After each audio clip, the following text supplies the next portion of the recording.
García naiz, proiektu honen zuzendaria, hemen gaude Orozkon, eta etorri gara, hemen ibili ginen bilatzen baserri asko, Bizkaiko leku guztietatik, eta hemen aurkitu genuen bat, beste bat aurkitu genuen Mailabian, eta biekin egin dugu bat fikziozko baserri bat,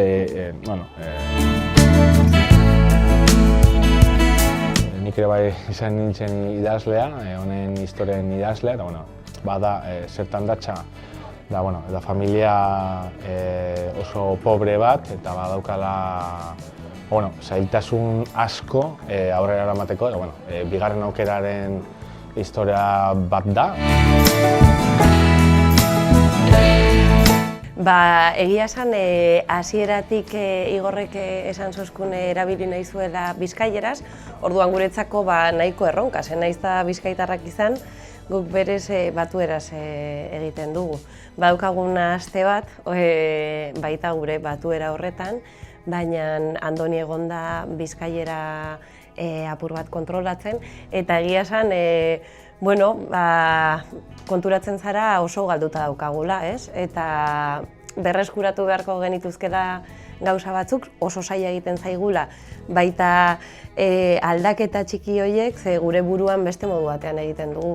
Orduan zaila, baina oso polita.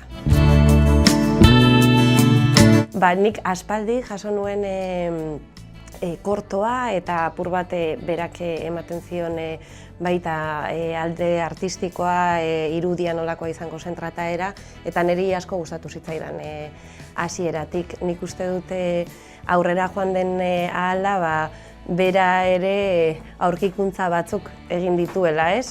Modu batean, modu nahiko ez dakit nahi gabean edo hor nonbaiten zeuzkan ideiak azaleratu direla, ez?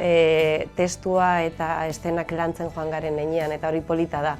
Ikustea hori hor zegoela, baina agian ez hain modu kontziente batean, eta bat-batean ez nola agertzen diren gauza hauek, eta nik uste dut horretarako ere oso eskuzabala izan behar zara, ez?